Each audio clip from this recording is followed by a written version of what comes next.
Welcome to the Troxel Podcast. I'm Evan Troxel, and in this episode, I welcome Gavin Crump. Gavin is an architect, BIM consultant, educator, and content creator based in Sydney, Australia. After working on some of the largest healthcare projects in the Southern Hemisphere, Gavin transitioned from production to coordination to BIM management, and eventually into consulting. Along the way, he built an engaged global audience through his Aussie BIM Guru YouTube channel, which you've probably heard of, sharing technical tutorials and insights on Revit, Dynamo, Python, C#, and more. Today, Gavin continues to work inside the AEC industry as a digital practice lead at Architectus, helping to shape the digital workflows and strategic tooling that support project delivery at scale. In this episode, we explore his personal and professional evolution from an introverted graduate architect who stumbled through his first Revit test to become one of the most visible and trusted voices in the AEC technology space. We talk about programming as a creative outlet, the surprisingly emotional experience of automating his first workflow, and what it takes to build a public brand rooted in generosity and curiosity. Gavin also shares candid thoughts about building for delivery instead of design, the often overlooked value of middle-tier roles in architecture firms, and why he believes architects still deserve the best tooling to do their best work. A key theme from this conversation, which connects to many other episodes, although with an opposite outcome from many previous guests on the podcast, including myself as one example, is Gavin's intentional decision to stay in the AEC industry rather than jumping to tech. While many with his skill set have left for startups or consultancies, Gavin chose to remain and make his impact from within. It's a choice that reflects a deep sense of alignment with architecture's mission and a challenge to firm leadership. If we want to keep top talent, we have to create the conditions for them to thrive right here. As usual, there's an extensive amount of additional information in the show notes, so be sure to check those out.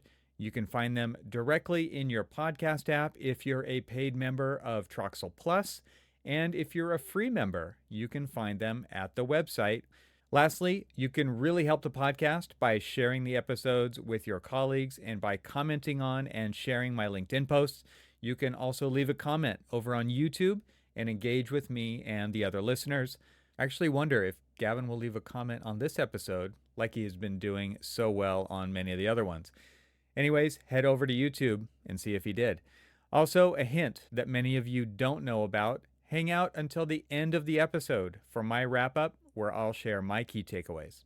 All right, so now without further ado, I bring you my conversation with the Aussie BIM guru, aka Gavin Crump. I had this idea to start off this episode. I mean, you are the Aussie BIM guru, right? And one of the things we keep seeing on LinkedIn is that BIM is dead. Dead. Nails in the coffin. AI, we've moved on. No, and I just think it's kind of like, are you serious? Architects don't move on from anything quickly, right? And let alone adopt it, but then move on from it after they have adopted it. And I'm sure you have. Well, first, welcome to the show. Great to see you. Thank you. Yeah, great to be here. Like I was saying before we kicked off, it's surreal to be on a podcast I've listened to for probably the better part of almost 4 years. I think you've been running about 5 years now, right? So I think I joined. Yeah, 4.5 at this point, something like that. Yeah. Yeah. Yeah. So it's surreal, but thanks for me on board. But it's a good introduction. BIM is dead. Yep, it's all over the socials at the moment. It is. I think there's a lot of marketing standing on the corpse of BIM that seems to be the primary motivator behind it. But I mean, BIM is changing. That's, I guess, the ultimate sort of retort that people seem to make. It's still very much here. It's very much my 9 to 5, or some people's 5 to 9 in some cases. So, yeah. Just when you're trying to fix a problem. How are those elements hidden? Let's count the ways. Yeah, there's like 26 ways. I used to have a chart. I think there's more than that. I think there's probably double that is my 26 ways guess. that we have discovered as BIM managers. But I used to have a chart where Right. the last step was consult the BIM manager, and I think they used to turn the chart upside down and start there.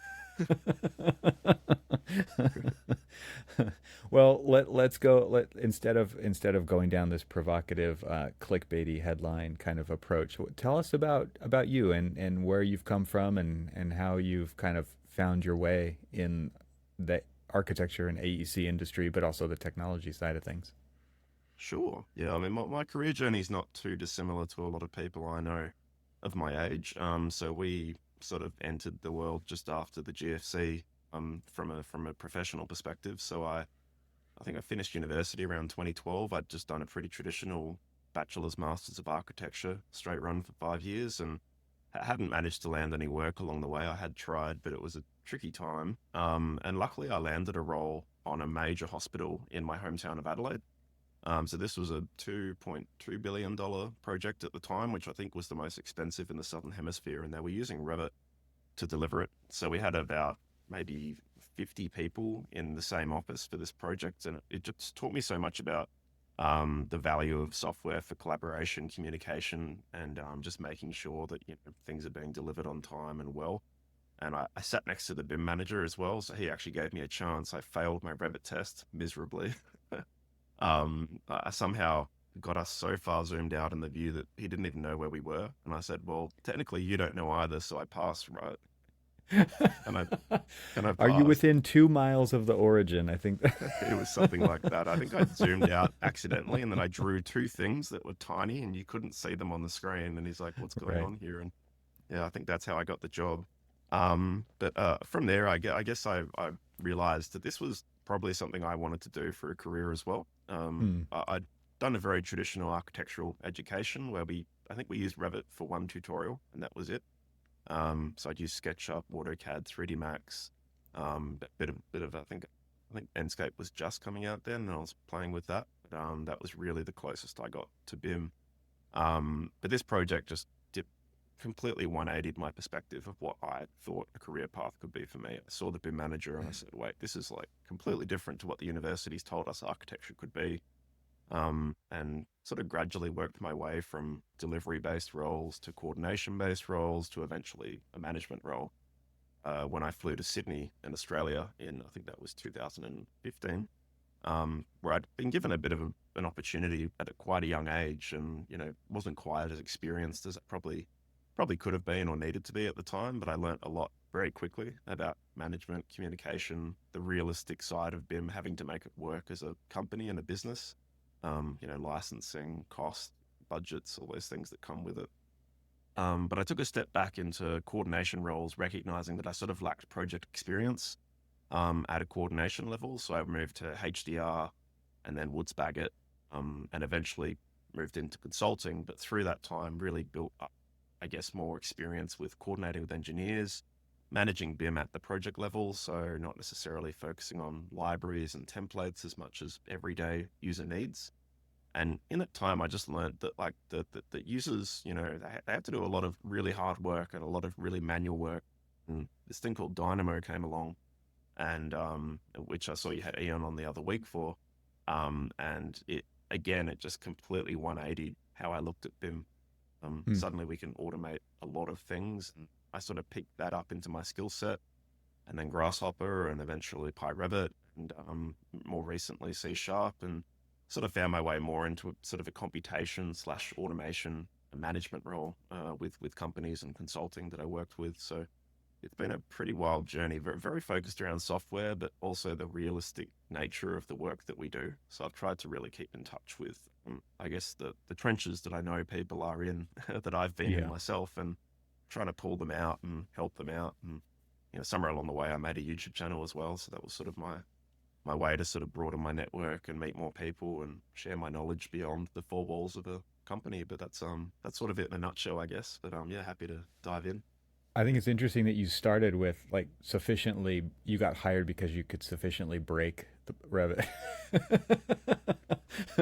Good job. I mean, that's a great way to start. And because it's like people break it every single day, all the time, right? And then you have to figure out how to dig yourself out of that trench, as you said, right? And it seems like the trench only gets deeper. I mean, you can break it harder and harder in so many more ways than you could before, right? And it just that's an interesting kind of perspective about it. This introduction that you had to programming through visual programming. I mean, and now you've kind of gone several steps beyond that. But I'm just curious of what that felt like to you. You said it kind of broke how you thought about it, or flipped it upside down. So maybe go a little bit deeper into that, because I bet a lot of audience members who listen to this show are probably come from a similar kind of set of circumstances where it's like, when that, I mean, obviously it's been out for a while now, right? And but back then there was very little available online, and it was just really for you to tinker or scour the forums or find the right people to chat with or talk to. But it's quite different than it is today. And I mean, kind of story time mode, right? But it's like, what was it actually like when you first got into programming and the visual programming side of things to operate Revit and Rhino? Yeah, I mean, visual programming spoke to me just at the process level so strongly when I came across it. I mean, I used to do a lot of highly repetitive manual work at systems level. So things like creating families, adding parameters one by one, and then doing that again for 100 more families, like super manual stuff that was just Mm. like, in my head, I knew that this isn't the way. There's got to be a better way to do this. And I think the first task I automated using Dynamo was automatically numbering doors based on the rooms that they relate to. A classic, first task to automate. And that was something that people literally right next to me on my project were doing manually as I tried to automate it. I sort of went, everyone stop. Like, I've just Yeah. figured this out. And yeah, I Stop, just, sync, close out, right? Let me do this. I got this. yeah, Right. it was such a change in how I looked at it, not only just for me, but for other people. Now I had the ability to give other people these things that I could do at a system and methodic level, but not automatically. But now, not only can I do this for me, I can give this to other people. And I think that was the part that excited me the most. And I'd sort Mm. of done visual programming before, but hadn't realized I had. Like, I used to develop sort of Warcraft 3 custom video game maps, and they had it's called a trigger editor, where you had conditions and actions, and you sort of worked upon groups of units. So you might say, if you got hit by this unit, do X damage, and you could sort of program behaviors. And I never really thought about it as programming for some reason. When I did it, it just felt like a game. It wasn't really programming to me, but I instantly recognized in Dynamo, oh wait, these are like concepts I'm familiar with. Not at a visual level necessarily, but at a process level, I immediately understood, a group of units could be like a group of rooms in Revit, and programming upon them. And it just suddenly, there was a bit of a switch in my head where I went, wait a second, this is like this. I mean, I wish I'd got on earlier. I think Dynamo's been around since like almost 2011. I think Mm. I was really just getting properly into it around 2016. I think is when I first really became aware of it. I mean, I would have loved to have been there at day one with all the original, the OGs like John Pearson and all them. Maybe, Yeah, maybe not. I mean, it would yeah. have been a lot more broken than Oh yeah. how you found it. That word keeps coming up already in this. It was a short into. We're not even that far into this episode, and the word "broken" has come up so many times. It probably got to work its way into the title somehow. But this idea of wiring up nodes and like finding the nodes, dropping them on the canvas, wiring them up, and I mean, to me, like there's a super strong analog, right? When I was like a kid and taking apart the radio and then trying to put it back together, and we didn't have cell phones. We didn't take a picture of what it looked like when it was together so that we knew how to put it back together. And there was no manual. This was just, we're playing around. And it was like, Grandpa doesn't want the AM radio anymore. Okay, cool. I'm taking it apart. And then I'm going to take it all the way apart. And then I'm going to try to put it back together and actually physically wiring up components. And oh, that didn't work. Okay, pull it apart, try it again. And something about that kind of analogy of, I mean, it's still, there's still something manual to it, right? I mean, and so different than writing a line of code. And for me, as a visual person, as an architect, and as a designer, just made so much more sense to play and experiment in that Yeah. space to see what I could do, and failing way more than succeeding, right? For sure, Mm. when I Oh was yeah. doing it. But Yeah. then it's like, okay, well, who do I talk to about that? Who knows who can I go to? Who can I send this to? Then they can just fix it and send it back to me. And like that portability aspect of it, like you're saying, you could deploy it or give it to somebody else on your team to hit run, right? Or noodle with your layout and come back with something better or different or whatever. I think there was just something so novel about all of that. And it was like, it's those kinds of things to me that still get me excited about computing, right? Because it's like, wow, computers are super powerful. They can do, and it's so funny how many layers of abstraction have been built on top of that incredible power to make it easy and to make it accessible and to do all these. And then you do something like that and you're like, this is real computer. I mean, okay, so another analogy time is like rock climbing. Like I go to the climbing gym with my 23-year-old, and like he can climb way harder than me, right? But there's some things that I can do that he just doesn't have the experience with yet, as far as like a technique or a type of move or something. But there are certain climbs that feel like rock climbing, and there are a lot of climbs that don't feel. And so my analogy is like, oh, this really felt like rock climbing, outdoor, natural. It felt like, even though it wasn't. And that to me is something like using a tool like Dynamo or Grasshopper. It's just like, oh, this feels like computing, right? It's like when I used to hand code a website or something like that, and it would render in the browser. It's like, holy crap, it worked. And to me, I've always kind of loved that that process that you go through when you wire it up and it produces something that you were trying to produce. It and maybe not more than not, but when it does, it's like, oh, this is computing. I don't know. There's something visceral about that. Yeah, it's tinkering, I guess. Yeah, like I've always been a tinkerer. Anything I'm given, I'll play with. Mm. I've pulled things apart for fun sometimes. I mean, I'm a huge Lego fan. I used to love pulling all my sets apart and figuring out what we could do with them and combine them into. But yeah, it was just this fun. Like you said, it's fun, right? It's just computation is such a broad spectrum of people and ways of thinking and doing, and suddenly you find yourself almost in sync with like other industries and other people that you would have almost had nothing in common with if not for the Mm. programming being the connecting factor. So like I could talk to my friends that were doing, Python in completely different industries, and we could suddenly have a really fun conversation about programming syntax and logic and use cases. And I found things that they were doing, and I'm like, wait, I can use this. Like this is useful. Like I can actually. They found like an Excel library that was way better than the one I was using, and suddenly we're trading, fun and experience, and we're sort of almost tinkering together. So I found it was a really good connector like that. I mean, I did a course with Harvard. They did do a CS50 beginners free course, and they literally teach you about binary is the first thing they teach you. They start at the ones and the zeros, and they literally abstract you up a layer at a time. So you come to really see and appreciate, like you said, just how much history you're engaging with in computation when, and we're like, 50 layers above this when we're in Dynamo. There's so many things. There's like binary, assembly. Then I think you get to see at that point. But then like all the libraries and the choices, the decisions that people made historically, like, this Unicode represents 5, this represents A. It's like those encoding conventions that people had to agree on at a global level. It's such an amazing thing to, I guess, be engaging with, even just for that reason. So it's a really fun and interesting paradigm that, takes you outside the industry almost in your scope and perspective. Mm. Let's take a quick break from the conversation to tell you about AVAIL. Is your team struggling to find the BIM assets they need? AVAIL's content management system simplifies access to all of your firm's content in one easy-to-use platform. No matter where your files live or what type of files they are, you can easily search and access them from AVAIL.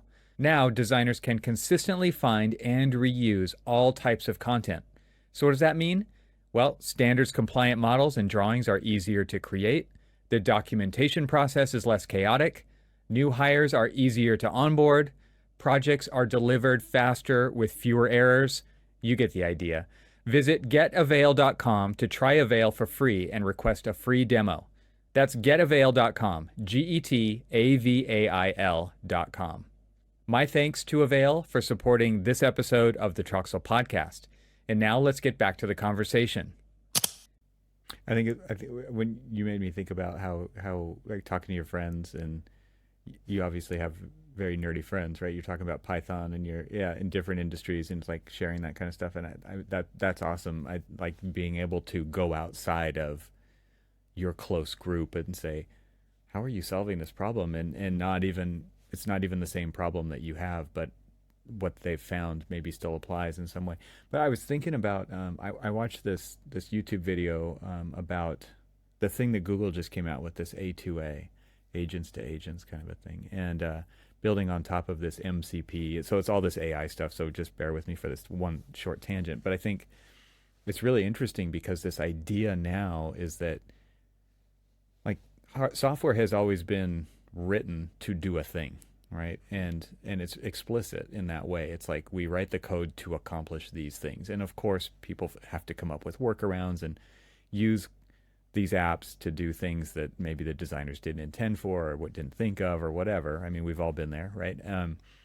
But now that game is going to seriously change in not too distant future, where these agents can discover on their own these other agents and then collaborate and come up with solutions to do. I think that's wild, and it's like again, kind of looking back at the history of what it's taken to get to that point is absolutely incredible. I mean that progression that many people my age and older and younger. I mean we've witnessed that happen from my first Apple IIe computer, Apple's or my Commodore 64 bytes of memory, bytes, like it's crazy, right? And to see where that's gone, starting with basic programming to, I mean, now we're talking A to A, right? Like absolutely wild kind of stuff, and it makes me think like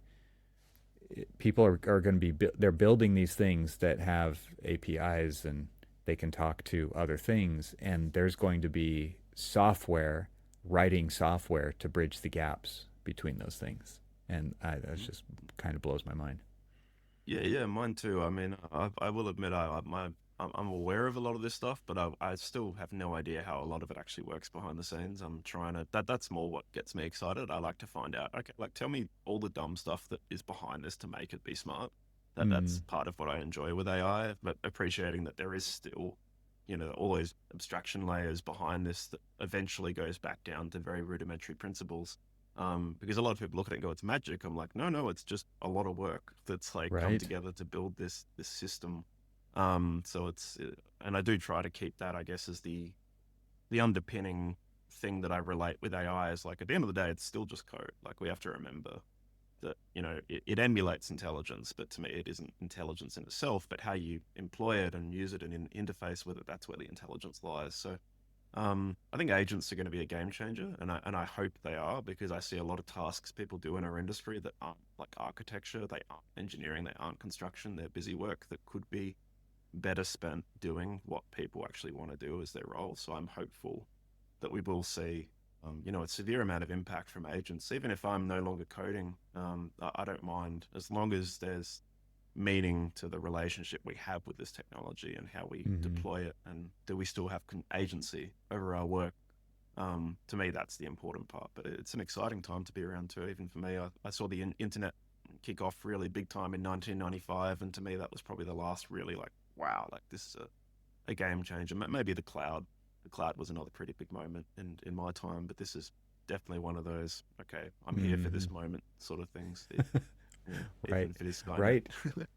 I'm curious if you could kind of tell the story about how, because you talked about breaking Revit and getting hired and saying, oh, like this might be a path for me. I'm curious like how that happened, because you went to traditional architecture school, like you said. You had a very tiny bit of Revit. Obviously, you can't like there's a disconnect between the industry and education when it comes to training for software so that you can get a job to do a thing. I think a lot of universities like we don't care about the software. We care about the ideas, right? Especially in design schools and things like that. But um and so you failed the test, right? And at the same time you saw this opportunity. Like and I'm why did that land like that for you? It's a good, really good question. I think to me, the first really big moment is just when I realized the amount of systemization that was available. I'm a real systems geek. Like I love taking things that don't work and making them work, or Hmm. building a framework that helps other people understand something that might be more complex otherwise. And being on such a large project, we broke this model down into, I think it was like 30 sectors in plan, and then they were broken into chunks of levels. And there was so much systems management across, hundreds of models. And I really, I mean, I still talk to him occasionally. My hat off to the BIM manager. He really gave me this window into the industry that I guess I'd never seen at university, because we were just doing drawings, we were pushing out renders. It was a very different culture, and I never Working by really, yourself most of the time, right? Like yeah, yeah, like 95% of the time, probably. like Yeah. even seeing work sharing for the first time was like, whoa, like this is completely different to what we had before. And I think that's why Revit has such an edge. It's got that work sharing system down pat. But that to me was even just a game changer, to see that you can just push things back and forth to each other like GitHub. It sort of introduced me to Git logic, I guess, at that point, and that was just such a game changer too. So I just saw I guess, a better use case for technology than I'd ever experienced before. And I've always loved technology. I've always been the person that breaks the family computer and fixes it. So naturally, I was just inclined to follow the tech where I found it. But I think they're the main triggers. And I think too, I did recognize that that was going to be the thing that would probably accelerate my career. If I jumped on this, it would probably be the changer in my career. Whereas architecture itself, it doesn't change too much as a profession. It's more the things around it that seem to change. That's at least my observation over the years. And I could see the potential for stagnation in my career path. I'm not a natural communicator. I'm not an extrovert. So I could see that there were going to be challenges for me in that profession if I stuck with the traditional, you know, aim for the director spot sort of career pathway. And I saw this is a way around the industry that still keeps me in touch with it, but is more in tune with me, the way I communicate, types of people that I sort of resonate most with professionally. And I saw that as also another offering that it gave me. So, and then it sounds like you kind of had a foot in like the production side, and then the I hate to say technical side because I think there's a That's lot of good. technical production, right? So it's like you, but you know what I mean. It's like the tech side, let's call it that. And so you kind of went back and forth, like you said, you wanted to go back into production to get more experience on projects directly and like what users are experiencing and the kinds of things that break and have to be fixed on a daily basis. And then you eventually ended out in the consulting side of things and teaching like through your YouTube channel and I'm sure you've done courses and all kinds of things, but I'm like navigating even that kind of differentiation. How did that happen for you? Like where how did you determine that the value for what you were, because I think both of those kind of lend themselves to the personality type that you even discovered, right? And I think that's what happens even in school, right? It's like design, design, design, and then you realize pretty quickly like there's a small percentage of people who are really good at communicating.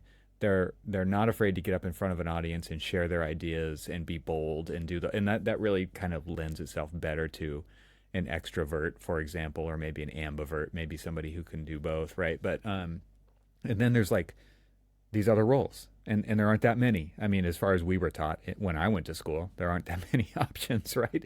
So if you're more introverted and technical, like there's a technical side to architecture and drafting, and eventually that became BIM and all these things, but it was like now there's a lot more paths, right? And but if we just kind of keep it in these big buckets, you still kind of had a determination to make between technical architecture and technical support role. I don't know how you what the Mm. words you use to describe it, but Yeah, it's a fantastic point. A lot of my career would definitely have been focused on the delivery side, which is not necessarily, the large side of architecture. Like everyone wants to design, not that many people want to deliver. It's a bit of a like, necessary evil for some people. mm-hmm. But I guess I just saw that was where the sheer amount of waste was being produced in our industry. I sort of recognized that quite quickly, that that was where most of the things that went wrong. So to me, I think, well, if I'm systematic and I target the side where I can see all the problems, like that's where they're going to want the solutions. So it sort of naturally lined up. I did rediscover design and technology for the purpose of design a bit later in my career. So probably around 2020, just before 2020, I really got deeper into Rhino, mm. because I saw there were quite a lot of architects that were really passionate about this software. And in a BIM management role, I didn't want to be that guy that just says it's Revit or bust. Like I said, no, we need to support more than just one platform. Like you can't just do everything in one platform. And I want to let people use the platforms they want to, but give them systems and frameworks regardless of where they are. So Grasshopper was sort of my sort of my rediscovery of design and computational design reintroduced me to different ways of approaching architecture from a technological standpoint. But yeah, for the vast majority of my career, I would say delivery was my focus, and it's where I began. My first role, I like keynoted for about a year, so I just tagged, and almost went crazy. But in that process, sort of realized the methods and the systems that are required to deliver large projects. Wow. Yeah, right. There's so much manual that kind of tedious manual stuff. I could see how they could drive you absolutely crazy. Uh, so you said you kind of discovered Rhino at that point. When I went to school, okay, so I keep going back to this kind of my story part of it. There was no, I mean, there was Rhino, but it wasn't used for architecture at all. And then you kind of discovered that, oh, there's like this thing that people really love. What did you find in that process for that? I mean, a big part of it was actually the graduate culture. That's how I really engaged with it, at Mm, least at the business level, because most of the seniors weren't really Rhino users. Like you said, they weren't really familiar with it. It hadn't really been the thing when they were studying, but we just recognized that nearly every graduate was coming in with like zero Revit experience and didn't want to use Revit in design either. They wanted to use, more fluid programs, and they all knew Rhino. Because I worked in Sydney at this time, and the universities over there are all very, very focused on Rhino and Grasshopper in their education efforts and technology. And I guess I recognized that was my way to sort of re-engage with that layer of the business. When you deal with delivery, you're often dealing more with middle management and senior technicians that you don't necessarily capture the full range of people. But I found that was really my way to re-engage with the broader company. And I guess Rhino for me too actually was like freeing for me as well, because having used Revit for so long, I recognized its limitations and where it didn't actually necessarily deliver what we needed. So like if we're dealing with a really large cityscape as a mesh, like you're not going to import that into Revit. It's just not going to happen. And the first time I loaded the city of Sydney into Rhino, I just went, whoa, like that was like, it was like not even a minute to get this thing didn't in. break a sweat. Yeah. Yeah, yeah. So and I went to export, and there's like 50 file formats you can export as, and I'm like, whoa, I'm so used to it's Revit or Revit, and that's it. Like three. So Yeah. yeah, so it actually begun for me as just like a file format processing environment, but then I sort of went, Hmm. wait a second, there's a lot more to this. Like it's sort of like a super SketchUp to me, and how you can use it. Like it's still got layers and similar solid primitives, but the power is for a lot of people in Grasshopper, but for me it was in the command line and some of the things that it reintroduced to that type of environment. So it was a really nice union of design logic mixed with like systematic thinking, if you want to. So yeah, it was a Yeah. fun sort of breakaway from Revit, if anything. Nice. I'm okay. So the next part of your story, I think, is you kind of breaking out of, and I'm sure it started off maybe as kind of a side hustle and then turned into a full time thing that you're offering as a consultant and even now teaching. But like, how did that come about for you, and why did that become the decision that you went with? Sure, yeah. So I guess I naturally began this trajectory when I launched my YouTube channel.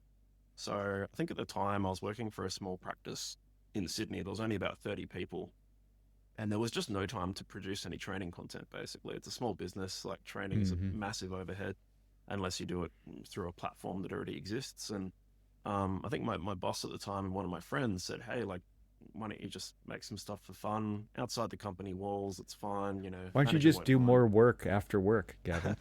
Yeah, it was. I guess they were like they sort of opened my eyes to the fact that there was a bigger world out there that I could engage with, because my manager at the time was quite in touch with the market movements around BIM. Like, so he said Andrew Anagnost, and I was like, who's that? And he's like, CEO of Autodesk. Like, I wasn't really that. Hmm. I didn't have my eyes that open at that point to who was who and what was what and where everyone was and what was going on at that level. And YouTube, yeah, became this weird little thing that I just did on weekends and smashed out a few videos. I mean, my first few videos, I think I'm staring down the whole time, talking to the ground. I wasn't a natural. But over time, I think I got my first comment and I was like, oh, that's weird. Like, okay, maybe people actually want this sort of thing.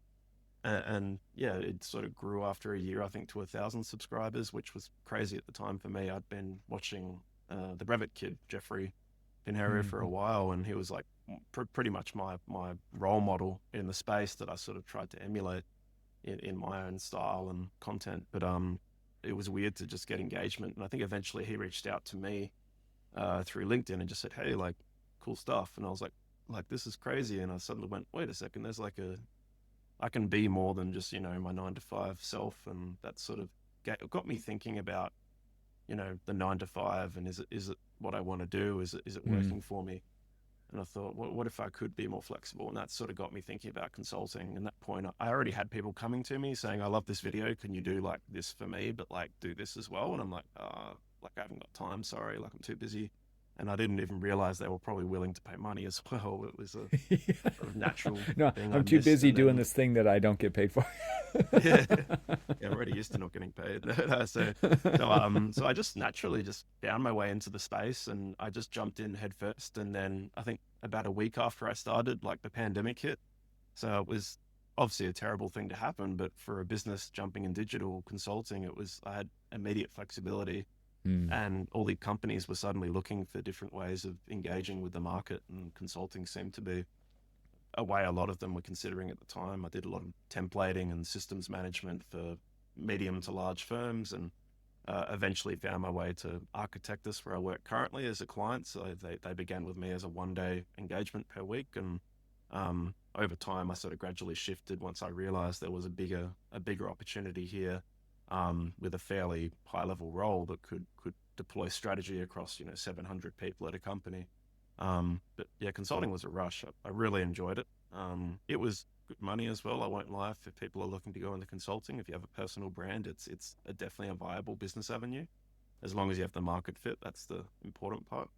But yeah, I sort of found my way back to practice eventually through it. But engaged the market in a way in which I wanted to.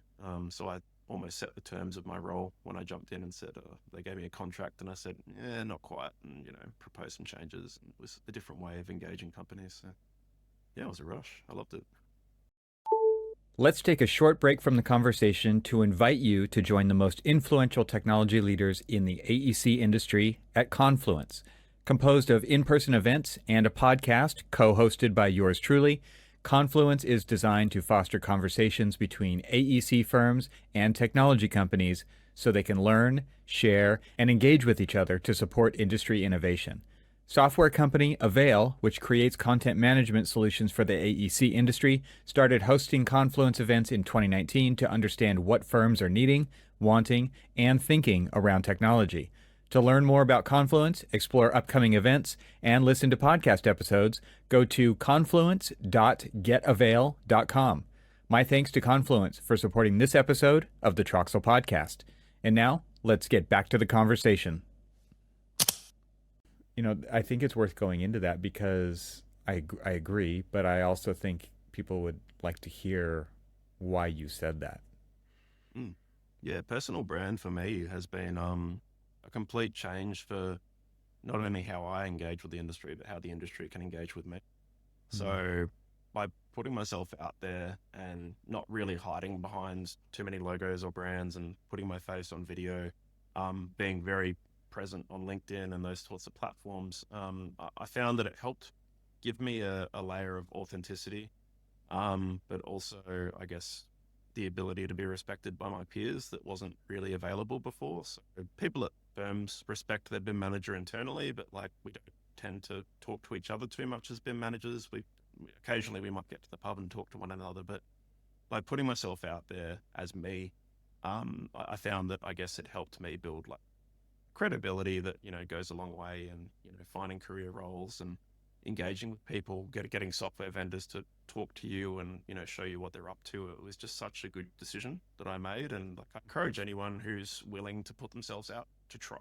It's pretty low risk. I mean, obviously, don't tell anyone where you live and all those obvious things, but by being so accessible, you just get a different experience with how the industry engages with you and sees you. And it's always strange going to a conference and someone comes up and just drops you a thank you, and you don't even really know who they are, but you get that sort of I guess you give and you receive sort of thing.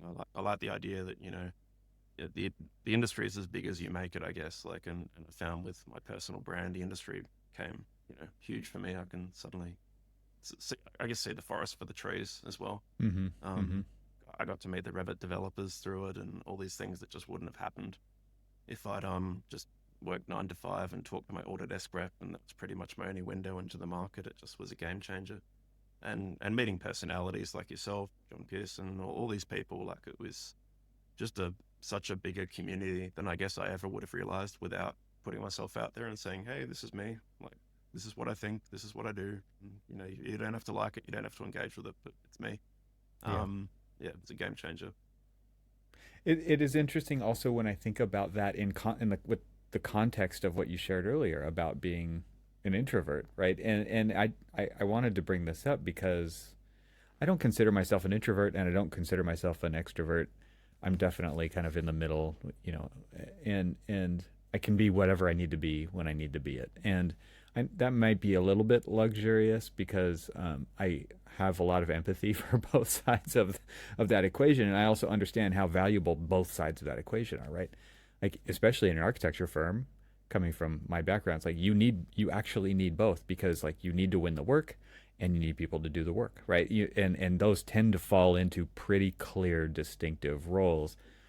But to your what you're doing by putting yourself out there, I think it's. I also want to help people understand that if they are like that, if they are like you, and they tend to be more quiet, you're not just going to go out and announce things, but you're literally just talking to a camera a lot Yeah, of times, right? And exactly. you're just saying what you're doing on the screen, and you're talking through the logic of it. And by doing that a lot over time, you do definitely get better and better and better at doing it. But you also get a better command of the things that you're doing, and the production and all those things like tangentially, right? But actually putting it out there, and you talked about like this authenticity layer to it. Like it's when people reach out to you, they know who they're getting because you've built this reputation for a long time online, and the only way to do that it was to have started and then to keep at it. And it's funny that you would turn down, maybe you didn't know it at the time, right, paying work, but you were investing in this thing, and it wasn't just something you were doing to attract, you know, somebody to court you to eventually hire you. That may be what happened. Maybe it's happened 3 or 4 times, right? But it's like it's one of those things where it's like you invested and you kept reinvesting in that to make something over time. I think about the podcast like that all the time. It's like this. It's never been easy to do, right? And my production values are high, and I like things done a certain way. Um, but it's the big picture. It's the whole story. It's like this is why people listen to hour-long plus conversations on a weekly basis. It's because of the big story arc. It's not the little pieces along the way. And to me, like having that body of work, and you've created one too, is like it's a really amazing byproduct of, and you never even have to really think about it at that scale. Like it's just slowly building over time to become that thing of value. And it's not just valuable to you, it's valuable to the community, it's valuable to people interested in accomplishing the kinds of things that you're teaching them how to do.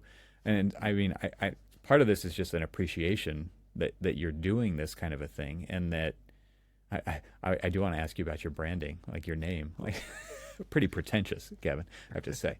No, but just I mean, if does this stir up anything for you in regards to what I just said that you think could be helpful for those out there who are just literally toiling away at their thing and not building a network intentionally, unintentionally, whatever. Yeah, definitely. I mean, it's been such a great thing to have that transcends the places I work at. That's probably my favorite thing about having this is like even if I go to another company, because I have jumped around a fair bit, I'll be honest. You lose nearly your full career and your reputation every time you do it. You Mm-hmm. become a CV again and like Mm-hmm. revert back to a CV and then try it again. CV time. I got tired of that, and it was nice to have that identity that, persists regardless of what you're doing. If I took a break from work for a year, I'd still come back and people might remember me if I'm lucky. So I think that was a big part of it. I mean, like you said, to begin with, I really just sat in front of a camera.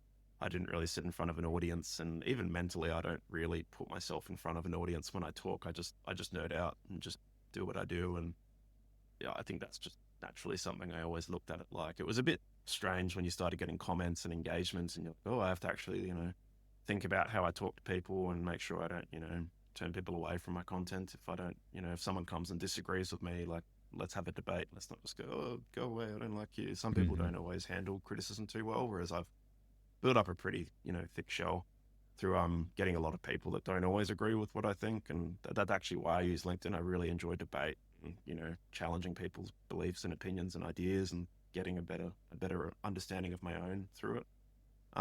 But I guess yeah, I encourage anyone who's just, in that space where they're not necessarily comfortable just jumping on a TED talk, something that extreme. It's a nice starter point. Right to the top. Yeah. Yeah, yeah, yeah. And you did mention the branding, the name Aussie BIM Guru. Yeah, it is a little bit pretentious looking at it, like, I don't want to, because some people do actually criticize that in the past. They've said, oh, you think you're that, don't you? You're the guru, you're better than, no, not at all. I enjoy the idea of the guide. I wanted to become like a guide through the Mm-hmm. industry. So gurus, yeah, they know a lot. Their focus is on teaching and imparting knowledge onto others, and that's where the guru sort of term to me sort of clicked. And I also respected that a lot of people that were going to follow there were probably going to be from India as well. So I'm like, this will be a work resonates with them at a cultural level, and they'll appreciate it, and they generally do. They're like, oh, using guru, I love it, awesome. Nice. Whereas in the West, obviously, it's got a bit more of a elite sort of association. I mean, I like to think I'm pretty good at what I do, but I don't like to toot my horn. Own it. So that was sort That's of right. the brand. Yeah. But I guess like I've generally had positive engagement with people when it comes to brand, and it's all a name anyway. Like, looking back, I'm like, oh, like, is BIM the right word now? BIM's dead. Should it be Bim's the dead. Aussie digital? Nope. Yeah, got to commit to it now. Yeah, yeah. Yeah, But I guess own that too. on top of that, it's cool to have like a catalog of stuff that I can just share to people when I need to. Like, you probably got the same thing. You're like, oh, I've met this person. I've literally got an episode. Like, check it out. Like, it's like this like library of your own brain that you no longer have to just hold in there all day. You can like sort of put bits and pieces down and almost forget about them yourself and come back to them Mm-hmm. later. Like, I Mm-hmm. watch some of my own videos when I forget things. I'm like, wait, I've done this before. I forgot about this, but I've got a video. And I watch myself, and people at work are like, are you watching yourself? I'm like, yeah, yeah, I don't remember how to do this. No idea. So for me, it's also just a nice way, like you said, to build up a catalog or a library of parts over time that, Mm-hmm. naturally grows into this big thing. Even if it is a little bit unorganized and chaotic, it's YouTube. It's going to be pretty sporadic. But to me, I have that catalog available that I can index when I need to. Yeah, so it's been good for that too.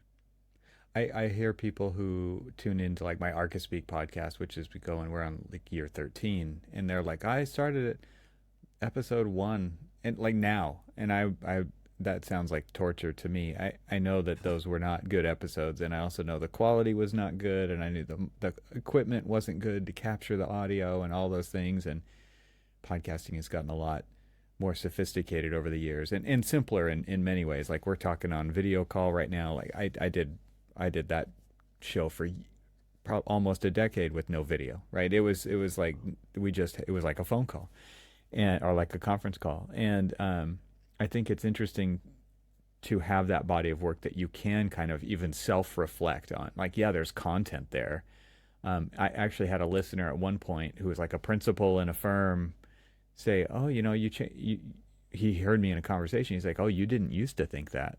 And I thought that was, oh, that's interesting, because like I don't really keep track of how often I change my mind, but I sure hope I do. And it's kind of neat that there's a record there that I have oh yeah, I do update how I think about things over time. I don't hold on to them forever. And I thought, oh, that was just kind of a cool reminder for him to actually say that at that point in time.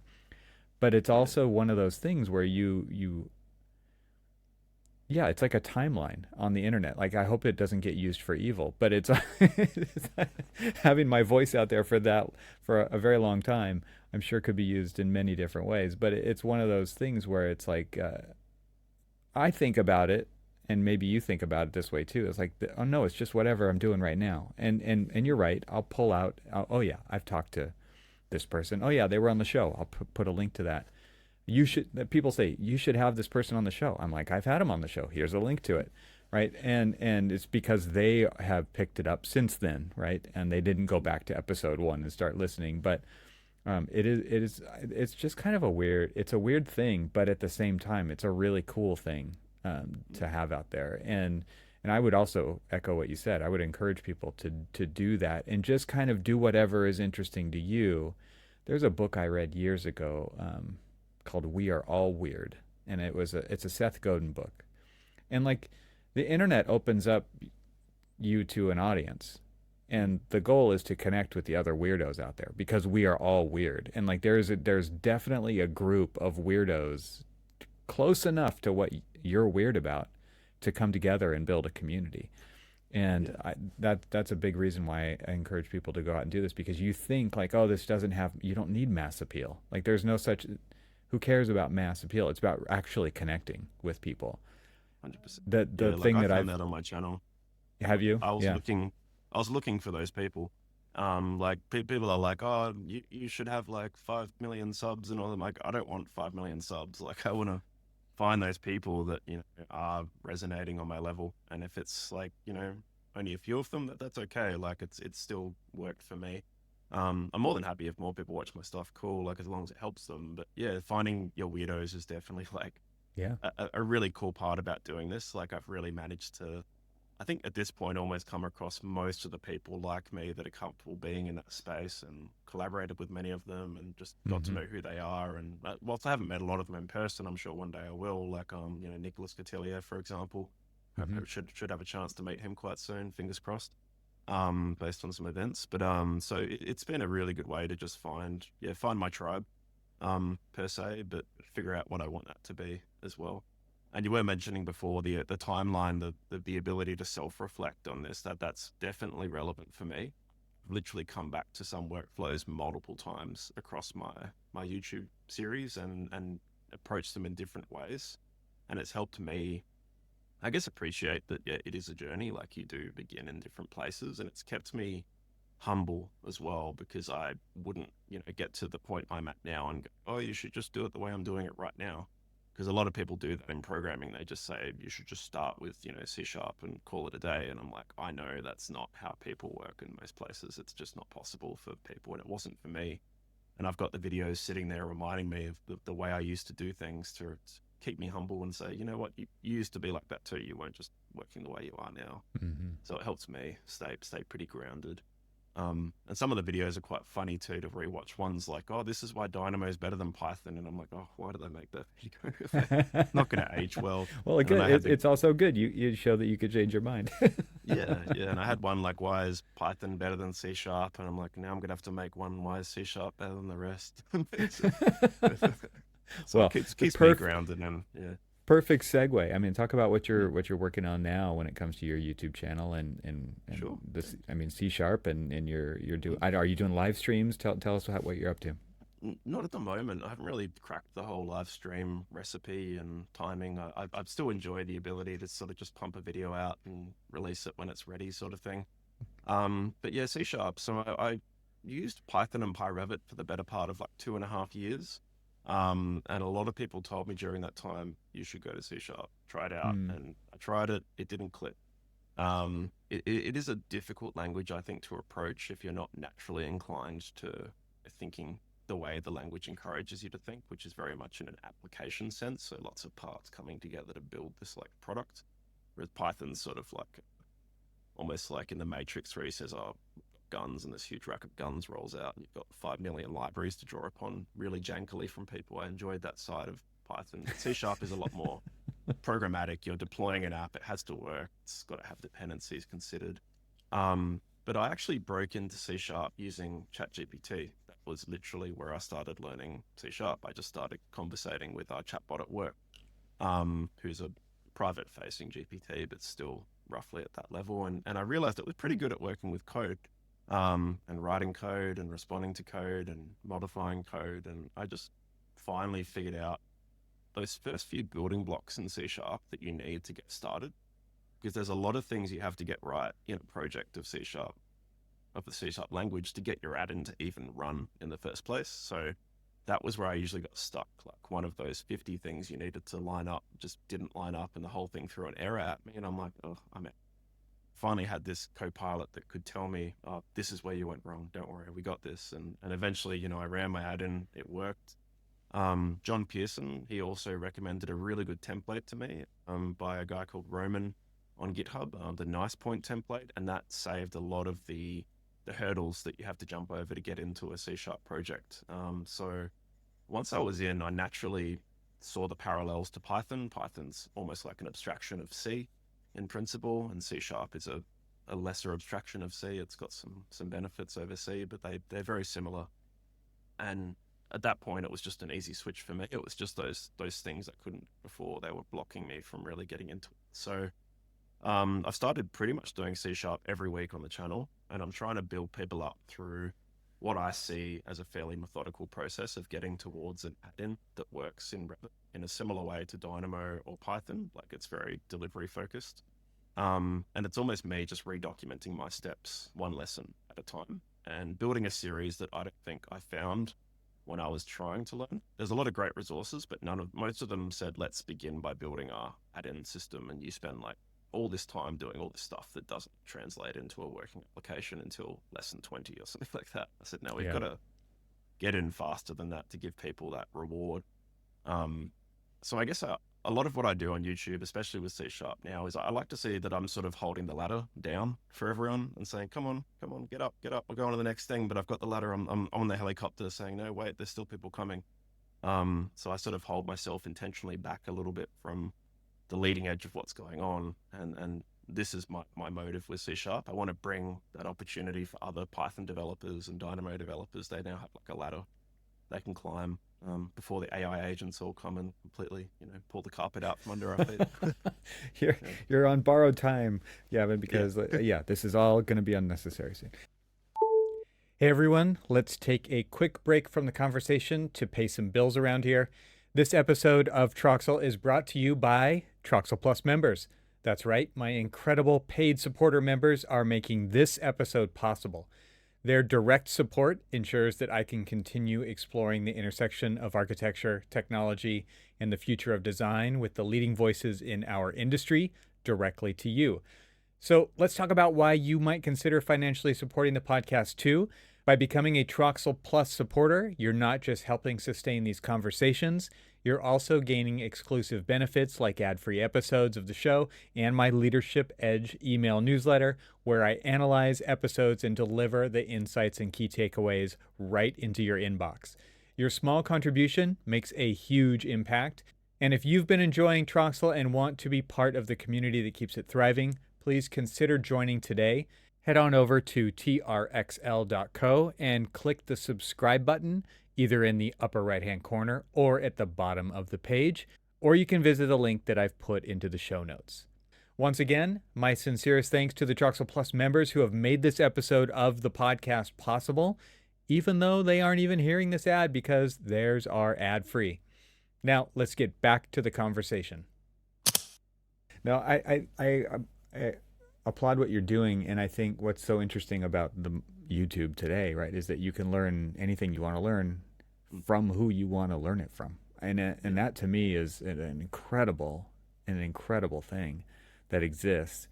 And I mean, it takes people to say, I'll put myself out there, I'll do that thing, and again, it can be super niche and weird, right? And it can, I mean, not that this is weird, but it can be super niche and still gain the right community around it who's willing to go on that journey with you, and that's super cool. Yeah, and I found the community around C# is quite strong as well. And I think once I sort of signified to them, hey, I'm in this space and I'm doing this, a lot of them have reached out and given me heaps of really cool tips. So I've got a toolbar on GitHub that's open and public And through that, I've got a lot of feedback behind the scenes saying, "Oh, I noticed you did this. Have you thought about this? Have you seen this package?" And it's sort of like rediscovering a Dynamo community that's a little bit more covert than the Dynamo Hmm. community. They have like forum to some degree, but they're honestly just all such busy people building apps that they don't really have that come together environment naturally. So I found it's given me I guess, a different window into the industry and all the work that all these add-in developers have been doing over the years without AI. My gosh, like that's hard Yeah. work. It's given me a respect for, I guess, those developers as well. But I've been conversing with a lot of people like John Pearson, Sean Page, some people that are really heavy in the C# space, and it's been fun to, I guess, talk to people at a different level that I wasn't at before in programming and have like more natural conversations, and also read Jeremy Tamek's Builder Coder blog and actually understand what it says. Like, it was a pretty cool moment because I used to go to Jeremy's blog and I'd always get halfway and go, I have no idea what any of this code means.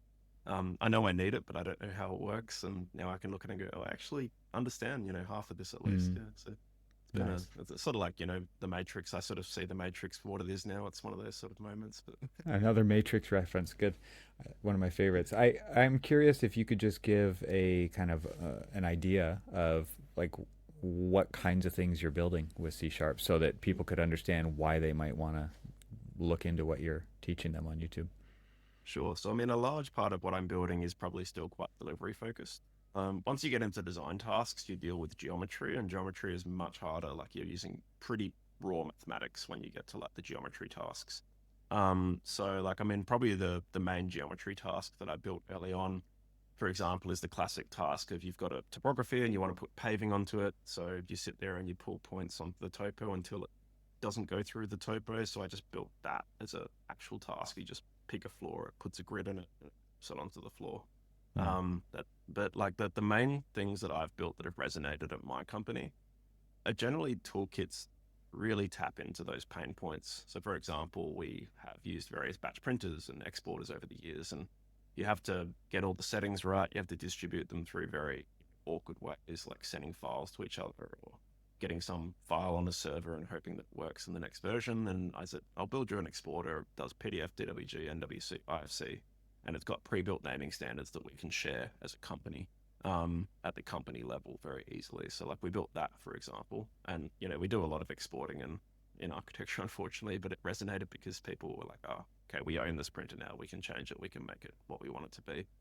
One really popular one I made is a room layout sheet creation toolkit. So when you do hospital jobs, every room has to be documented on like an A3 page.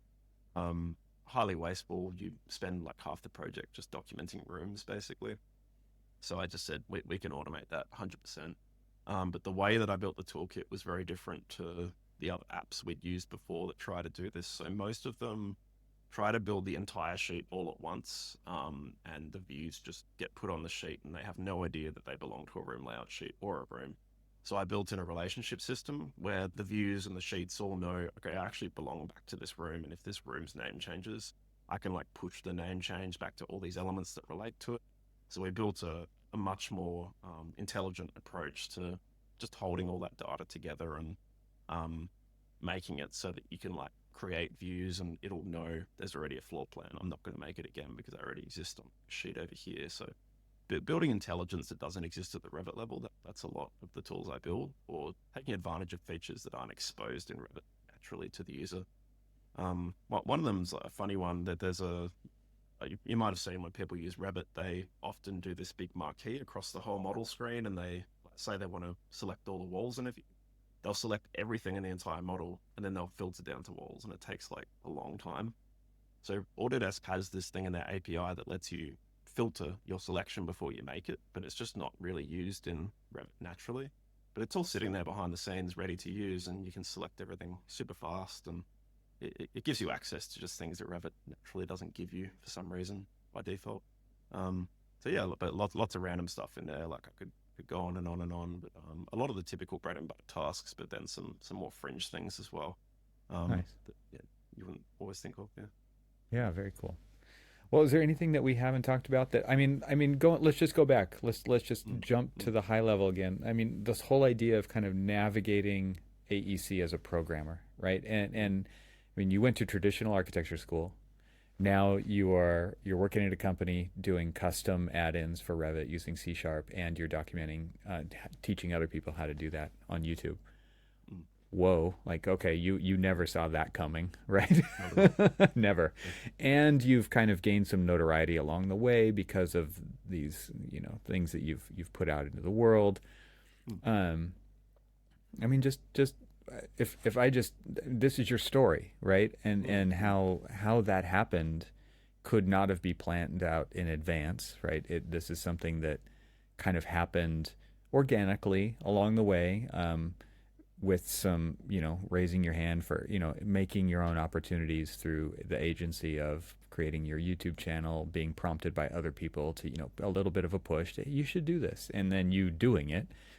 I mean, there's a lot of ingredients that have gone into what this is, but you're definitely like a well-known individual in AEC technology, and I mean, you've accomplished a lot, and you're way younger than I am, and you're well on your way to doing a lot more, right? So, really, really cool story, but just curious to hear kind of your, when you hear it presented that way. I mean, you live it. I mean, maybe you think about this more often than I just put it out there, but like this, mm.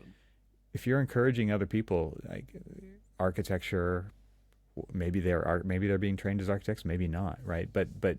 and you've chosen to stay in AEC this whole time too, and you didn't have to do that. I think that's also kind of an interesting point, right? So, and not even going out just to do the software like a lot of people have who are in this piece of the industry. They leave to go into tech, right? And they are Mm. part of a startup and all these things. And anyway, I'm just throwing all that out there because I'm No, no, curious to hear your feedback. it's a great lead in. I guess yeah, you're right. A lot of people don't stay in AEC, and I've had opportunities presented to me to leave, or to go sideways, like way sideways, like software vendors and Hmm. developers, and uh, I guess unfortunately I just love working with architects. That's my that's my Unfortunately. poison. I empathize with them. I've been one. I don't feel so much as an architect anymore, but like they are my people, I guess Mm. is the way I see it. But I guess yeah, a lot of what I do have to think, how do I relate this back to people just getting started now, or people that haven't found their place in the industry just yet?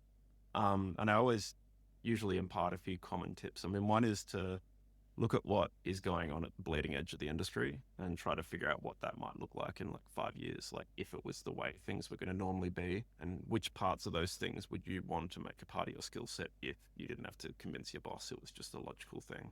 Hmm. AI will be a game changer for the industry, and like architecture is probably, I don't know if I'd say under threat, but it's going to be heavily transformed if the right pieces of tech get delivered the way that people are promising they will. Whether that happens, we'll see, but I'm sure it's going to happen. It's just a matter of when.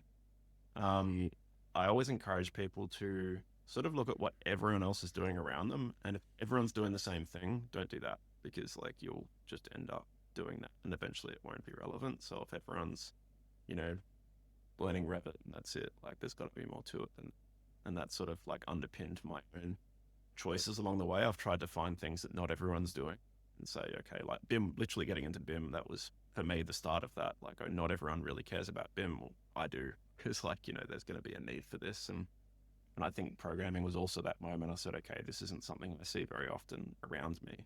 And whilst I also enjoyed it, I recognized it's got power, it's got agency, that, you have more control, the things that you wouldn't have otherwise. And the software is sort of in charge of you if you don't know how to program these days, I find. I think as well, don't expect a traditional career path. That's probably a hard lesson that gets taught to you over time in your career. I think that, you're not going to be where you expect to be in 5, 10 years. I'm sure I won't be where I expect to be in 10 years by any means.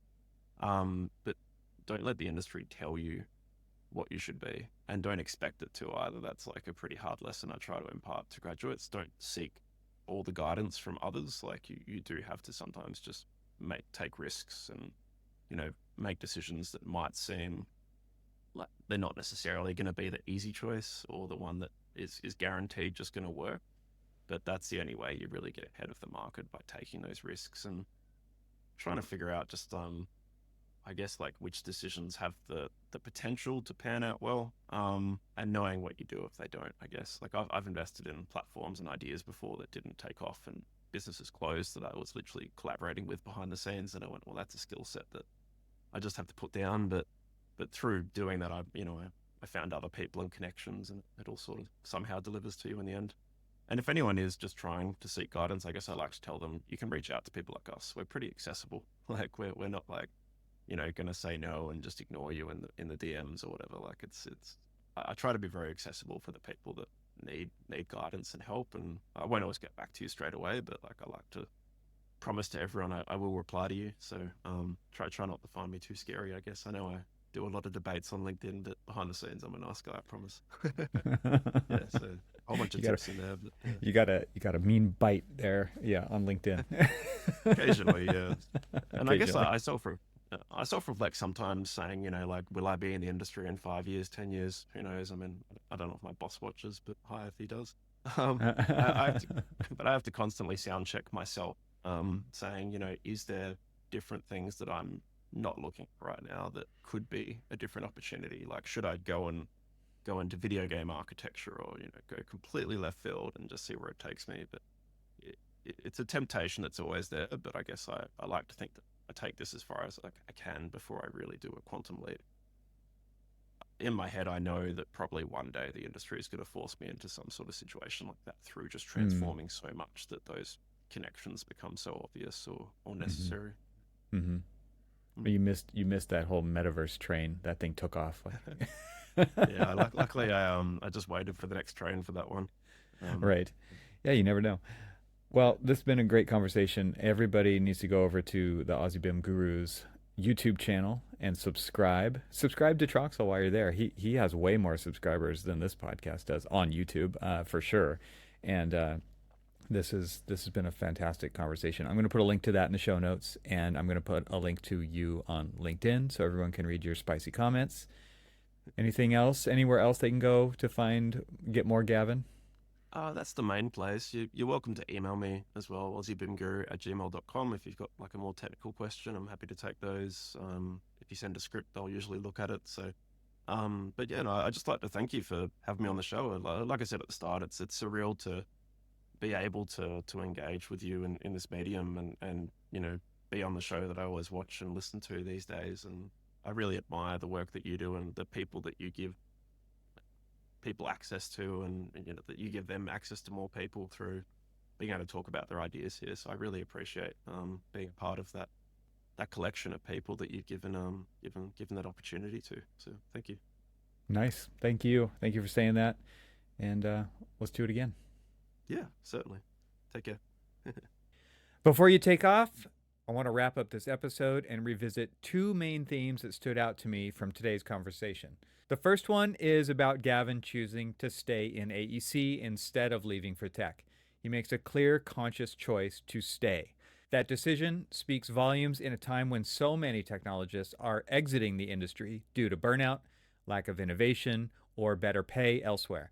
This is important for AEC tech leaders trying to retain and elevate talent. It hits the core of a major issue: why talented individuals should stay and how firms can enable that.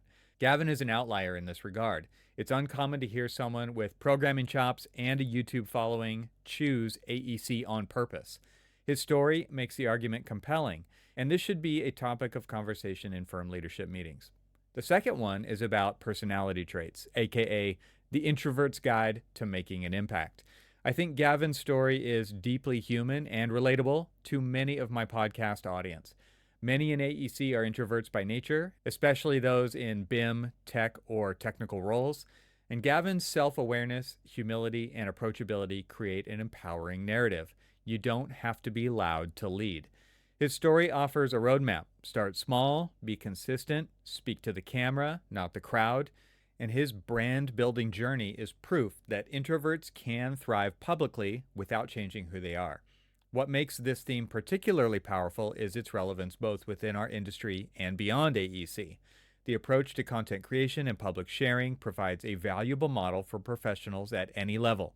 We see excellent examples of channels producing impactful content across all generations, from Gen Z to boomers, and you don't have to be an extrovert to do it.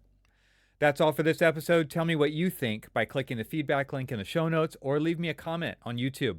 Thanks for listening, and I'll see you next time. Thanks to our sponsors, and thanks to our members this week. Find out how you can become a member at trxl.co, and I'll talk to you again next week.